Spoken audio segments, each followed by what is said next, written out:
الله أكبر الله أكبر الله أكبر لا إله إلا الله الله أكبر. So I'm not here to scare you, nor does the Quran attempt to frighten us by constantly reminding us of our death. Instead, it reveals a profound reality that we must all eventually face. That fundamental reality is this: O mankind, O people, let not the fleeting life of this world deceive you. O people, let not this worldly life mislead you. It is merely an illusion, so do not allow its temporary beauty to blind you to the truth. It has deceived the greatest of men. It doesn't seem so now, but when death comes, man will say, we really were deceived. And let not the ultimate deceiver deceive you about Allah. And Satan too will surely deceive you by filling your heart with long-term unrealistic hopes and empty promises. Allah has clearly called Satan a deceiver. And regarding this worldly life too, Allah has designated it in the exact same manner throughout the Holy Quran. Complete the thought, Allah called this worldly life a deceiver as well. Both are considered great deceivers because they distract us from the ultimate reality and truth. The word gurur is an intensive form in Arabic. In Urdu, the word gurur usually means pride, but that specific concept is actually quite different here. In Arabic, the linguistic concept is different. Gurur means to deceive. Maghrur in Arabic is actually a pitiable word used for a poor soul who has fallen into deception, has been deceived. He is called maghrur in Arabic, poor soul. But in Urdu, who is maghrur? Arrogant. We say, he is a very proud man. But in Urdu, this word originally comes from Arabic and is truly converted in its application, because any person who is arrogant or prideful is essentially acting based on a deep-seated inner deception, is under a grand delusion, thinking I am such a big shot. He is completely deluded, and in reality Satan has thoroughly deceived him regarding his true status. And because he has fallen for it, what is he then called? He is called maghrur. But if you look at the original meaning, it simply refers to one who has been completely deceived. And the word gharur, not gurur, but gharur with a zabar on the letter ghain specifically means the great deceiver or the ultimate powerful arch deceiver of mankind. It is an intensive linguistic form. So Allah said, and let not the arch deceiver deceive you about Allah. This refers to Satan who deceives you and tries to lead you astray, should not be allowed to delude you. How does Satan actually deceive? There are various descriptive examples of this within the Quran. And in these various examples, there are two things that remain common. That is to say, if you gather all these different examples together in one single place, then two core principles of Satan's deception emerge. Number one, he gives people long lingering hopes. What does he give? He gives long-term hopes. He provides such deceptive hopes like saying, actually just see what is about to happen now, things are going to change for you soon. He sets up a Bahriya town here, but where would he eventually move it all? Mentioning Bahriya town reminds me of a little kid who once said, Dad, let's go to Wolf town, Bahriya town. Even kids, I swear, for the sake of entertainment, he's so little he can't even pronounce it right, saying, Dad, let's go to Bahriya town to walk around. I said, he is asking for a trip and calling it Bahriya town, brother. He wants to go out and have fun. And to which town? Wolf town. I said, he is combining a fun outing with a place named after a wolf, which is quite strange and funny. Is Bahriya town really a suitable place to go for a trip? Anyway, we took him there regardless. This is often the only real form of entertainment for us poor Karachiites. We travel abroad and mashallah, Punjab has many great spots too, but for the people living in Karachi, the total amount of entertainment available is either we will head out to the highway to eat some delicious meat, we will just go there and feast on meat together and then simply come back home. Or we will just take a long drive through Bahriya town, circle around 7 times in the car while looking at everything and then eventually return back home. This is the plight of us poor Karachiites, and if it suddenly starts raining on the way back, it truly does become a wolf town in reality. The roads become impossible to navigate, traffic completely halts, and every single thing turns into a massive, chaotic and very messy sudden struggle.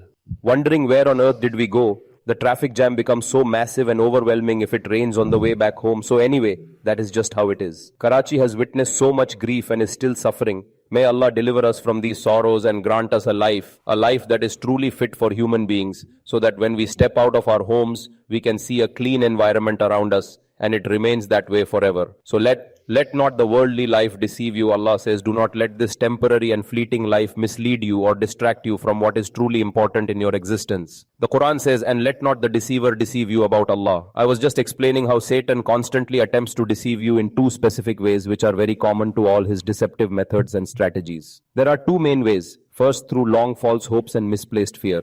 It is actually quite strange, for the Holy Quran states, Satan is the one who threatens you with poverty. Satan provides both false hopes and irrational fears to people. A human's motivation for doing anything in this life usually comes from deep concepts. May Allah grant us understanding. Whenever we are motivated to take action, it comes from two primary things, hope and fear. Hope means believing if I do this, I will surely get that specific reward. If I do not, then who knows what terrible things will happen to me, right?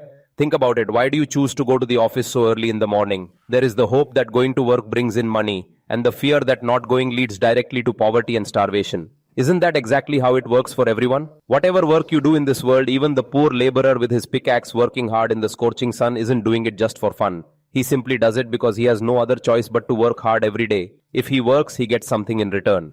That is hope. If he doesn't work, there is a constant fear of poverty and hunger. So, behind every single action we take in this world, there are always certain hopes and certain fears that push us forward and drive our daily behavior. It is some form of greed and some form of fear that ultimately drive a person to act. For example, let us just suppose that you have a bitter enemy. You don't harbor much active enmity. Sometimes you fear that if you push it too far, it might actually backfire on you. This specific fear is what eventually stops you, even though the human heart often desires to cause them some harm. For this very reason, the Quran also gave us the hope of paradise and the intense fear of hell. For instance, if you do good deeds, you will go to paradise, otherwise where else will you eventually go? Satan plays the exact same psychological game with the human mind to lead us all far astray now. Exactly, but what Satan does is he doesn't provide hope where it is truly needed, and in situations where there should be absolutely no fear at all, he creates it. He instills great fear in those places. He works in a total reverse of what is natural and true for a believer.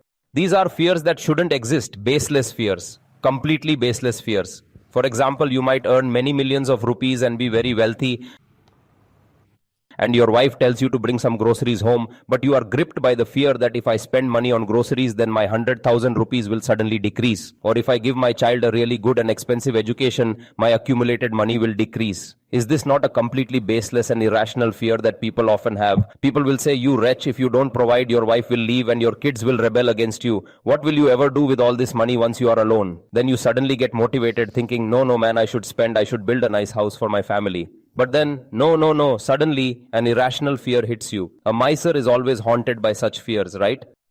This very fear will eventually be his undoing. It is a misplaced fear. Let us take a very simple example. Suppose you get a new job and you have to fly out from here to another far-off country. Suppose you are going to America or Japan. You finally got a job after a very long period of struggling just to survive on your own. Now someone whispers in your ear and shows you frightening videos of plane crashes. They say, look, on that specific occasion, see what exactly happened to that flight and the passengers. This plane crashed, look at how it is shaking, look at the pilot's state. You will argue, look, out of 100 or even 1,000 flights that take off, or out of millions, only one crashes. It's not like this one is bound to crash as well. Sure, it is not absolutely certain to happen, but it is certainly a possibility. Did those people on the previous flights know that they would crash? No, they certainly did not. You do not know either. It is exactly the same situation. What is it? The exact same situation. Did the pilots and the many passengers of the planes that hit the World Trade Center know they would crash? I'm asking you right now. They did not know at all. So now he is terrifying the poor person who is simply going to Japan to start a new job and build a better life for themselves, making them fear for their safety without any real reason or logic behind it at all during this very difficult. He's being offered a good salary for the job, but he's scaring him, saying, since they didn't know, you won't either, so your ship will just crash somewhere in some far-off place. If you are worried now, is this fear rational or irrational? I will give a marriage analogy so you will understand, God willing, now that you are a mature and sensible adult. You are sensible, your mind is sound, you are healthy, and God has given you enough so that you can eat 2 parathas yourself and easily provide 2 more for a wife as well every single day. You can easily feed her. That is the basic expense. What else is there really? But when a child is eventually born, if you look at the future in that negative way, then you will go crazy, brother. Do you know what people focus on? First the wedding costs, then the birth of a child, then the child eventually growing up to be an adult, and then all the many expenses that come with that life. Their diet will change, then the child will start going to school. Then those costs, then providing a global education, then making them a doctor.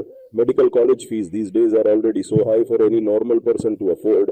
So what will the fees be then? Estimating gold rates and all that expense, and then whether the kid even turns out to be a decent human or not, that's also a factor. You've made the entire investment, and yet These days, people only have one or two kids, brother, so they focus so much on them. If there were more children, then a few spares could afford to go astray and it wouldn't be a problem. What's the big deal? Even if a few went stray, every home used to have one or two born spoiled anyway. Back then, there were many more kids, but now there is only one. All the focus, every little bit of focus is on this one child. Now, those friends of mine who grew up with me in the same neighborhood, they are still stuck in those same complex calculations even now. Do you get my point? Sitting there with their calculators, remaining bachelors, things like that. I say there is no need for all this fuss. Just let it go and move on with your life. Keep on calculating. Do it when the gold prices eventually drop. Anyway, and don't ever be happy when the gold prices happen to fall in the market for a short period of time. I have told you before, it only drops so it can jump back up twice as much later. Don't be happy, I say, when the petrol prices fall just a little bit for a short time. Diesel drops only so it can rise twice as high later. So the question arises, what should I be happy about then? Mufti Sahab, we do not come here to hear your sermons just to get more stress. We come here specifically to receive some proper religious guidance for our difficult lives. So why give us even more stress? Well, I am ending the stress. All these negative things will eventually end one day, simply because we ourselves will be gone from this world. Do you understand? Didn't our ancestors live in this very country before us? I am specifically talking about Karachi, not the whole country in general. They have lived right here in Karachi, spent their whole lives and then they left. That's it. We'll also slip away quietly whether the manhole covers are fixed or not. We just have to move on, brother. Even with all those complex calculations, this isn't just a needless fear. I am not saying you should be fearless, but I am saying it is a completely misplaced and needless fear for you. This entire state of mind comes from the devil always thinking about the future and saying, I am going to get married one day when I am finally ready and have enough money. Then a child is born, then more expenses and problems arise and so on. This constant worrying about events that haven't happened yet is what prevents people from making good decisions today and living their lives in a way pleasing to Allah and themselves. It has put us in a strange and difficult mess, brother. A wise man looks and says, what is the actual situation right now? Do I have enough to feed my wife today? Bismillah. Look, in a city like Karachi, there is also the constant fear that if a significant amount of wealth accumulates, then some dangerous people might notice it and come after you. This fear of crime and being targeted is always present in the minds of the people living here, adding another layer of stress to their already difficult and complicated daily lives and struggles. Some bandit might come and kill you, so it is really nothing but constant fear. This is a needless fear, I say. It is a completely needless fear. Fear. Brother, look, when we feel hungry and we have the money for food in our pocket right at that moment, so what exactly do? We eat the food, even though it might possibly cause us some constipation or stomach issues later on in the day, don't we? Or the food might get stuck. So you noted down that if I eat this piece of bread, then there is a distinct possibility that things might not go as planned within my body after I swallow it. There's a chance of constipation and a significant chance of experiencing other stomach problems. Getting loose motions. Do I have the money for treatment or not? You fool, just eat the food and stop worrying about all those potential medical expenses right now. So just sit down calmly. Basic needs must be met first, and then we will see how to manage everything else later. That is why I keep shouting that marriage, just like bread, is a fundamental basic need. It is a basic need just like bread, like a paratha, like eggs or fish, which are all absolutely necessary for the survival and well-being of a person. Just as doctors say, eat eggs, fish and bread, eat this or that, doctors don't say it, but they really should. Once you have become a mature and healthy adult, get married immediately. Because just like you crave bread, the hunger for marriage is twice as much.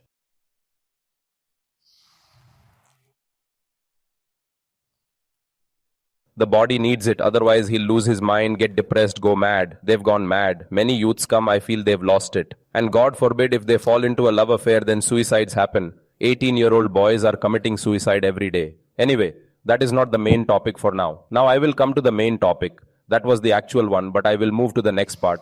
Truly, this is the main issue because it is a vital societal need that must be addressed for everyone's benefit. Look, if I personally wanted to get married, and that was why I kept preaching about marriage, you would say, Mufti Sahab, you are always... For instance, if an imam is constantly talking about it, preaching about the virtues of giving charity, people start doubting that the imam's own pockets are empty and he wants someone to give him some charity for himself. This doubt can arise. It's quite possible that's not his intention. But one might think, man, he's always stuck on the topic of charity. If an imam is always preaching about the rights of husbands, it might simply mean he is trying to lecture his own wife at home. So this kind of doubt can very easily occur in the minds of the people listening. So if I had only one or two wives and the others weren't there, if the four weren't complete, People would think Mufti Sahab's mind is not settled yet. He has not found enough matches for himself, so he is preaching the virtues of marriage to everyone, just to fulfill his own personal desires. But brother, my quota is complete now. I have no personal interest left in the matter.